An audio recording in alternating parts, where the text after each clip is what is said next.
사전처럼 이용하는 민법 종문 해설 시간입니다. 구독과 좋아요 부탁드리고요. 자, 96조 준용 규정이 있는데 이 준용 규정은 이렇게 되어 있습니다. 준용이란 게 뭐예요? A와 관련해서 어떤 규정이 있을 때 그거를 비슷한 B라는 사항에 적용한다가 준용이죠. 법에서 적용하라고 정해놓은 게 준용이죠.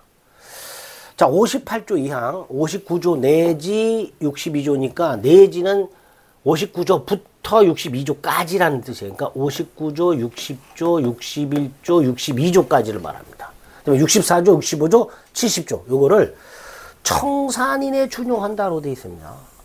그럼 요 58조부터 여기까지 준용하라는 이 규정은 뭘까요? 이사에 관련된 규정이죠. 준용 규정의 취지, 청산법인의 청산인은 누구하고 똑같아요? 법인하고 동일한 지위를 갖고 있죠.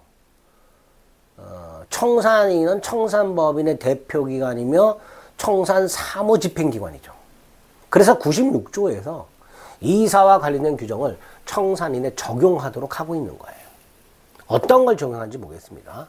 58조 2항, 이사가 여럿 있을 때 사무집행은 이사 과반수를 결정하도록 하는 걸 규정하니까 청산인으로 바꾸면 돼요.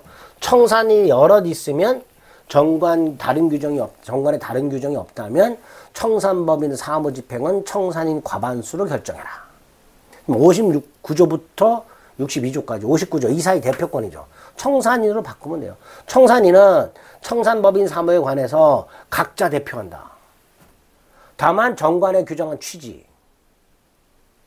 청산 취지죠. 거기에 반할 수 없고 사단법인이 해산돼서 청산할 때는 총회 결의를 거쳐야 된다.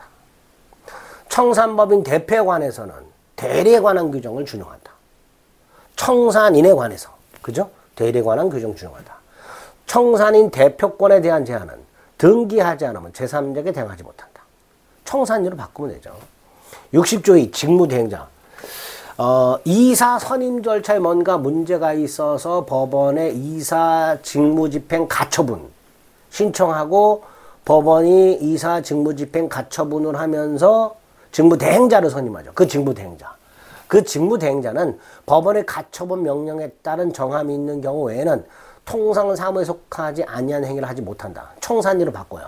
청산인의 선임 절차에 뭔가 문제가 있어서 청산인의 사무집행을 정지하는 가처분을 신청했고 법원이 그 가처분 결정을 하면서 청산사무 직무대행자를 선임했을 때 그 청산사무 직무대행자는 법원의 가처분 명령에서 이렇게 라고 정하고 있는 것 외에는 청산사무, 청산법인의 청산사무에 속하지 않는 행위 하지 못한다. 다만 법원의 허가를 받아서 할 수는 있다. 이렇게 되어 있죠.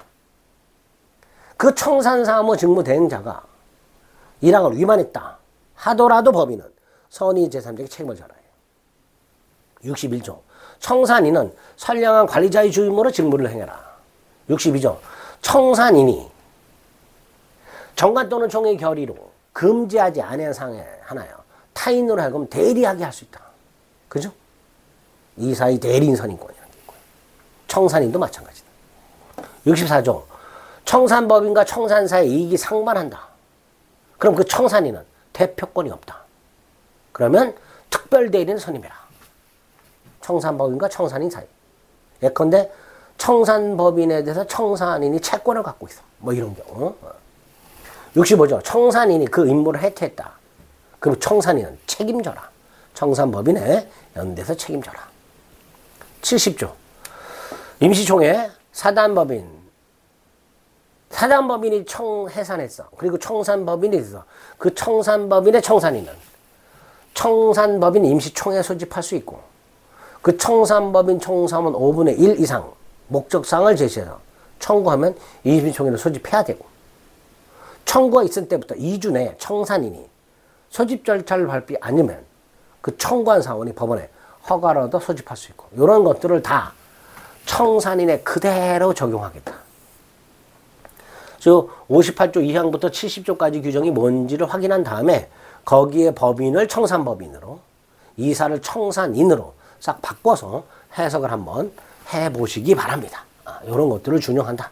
그래서 준용 규정 바꾸요. 기출 청산인의 대표권에 대한 제한. 아까 이사의 대표권에 대한 제한 등기하지 않으면 제3자에게 대응하지 못한다 그랬어요. 자, 선의 제3자 아닙니다. 조문 정확하게 기억하세요. 이런 것들.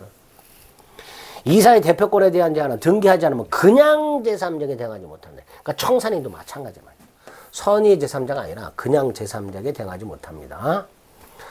청산법인과 청산인의 이익이 상반하면 어떻게 된다 그랬어요? 특별대리인 선임하라 그랬죠. 임시청산인이 아니라 임시이사나 임시청산인은 임시이사는 결혼이 있을 때 이럴 때 선임하는 게 임시이사잖아요. 근데 청산법인과 청산인, 법인과 이사, 이익 상반할 때 뭘 하라고요? 특별대리인이죠. 아까 뭐가 있었죠? 이익 상반할 때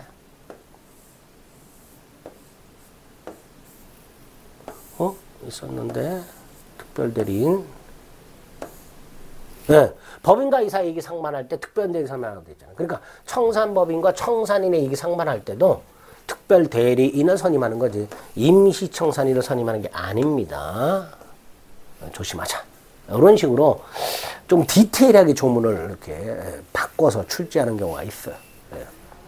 준용 규정 어떤 걸 준용하는지 준용했을 때 어떤 식으로 조문을 해석해야 되는지 이런 것들을 확인해서 좀 살펴보시기 바랍니다. 청산 대단히 중요합니다. 96조 준용 규정 살펴보셨습니다.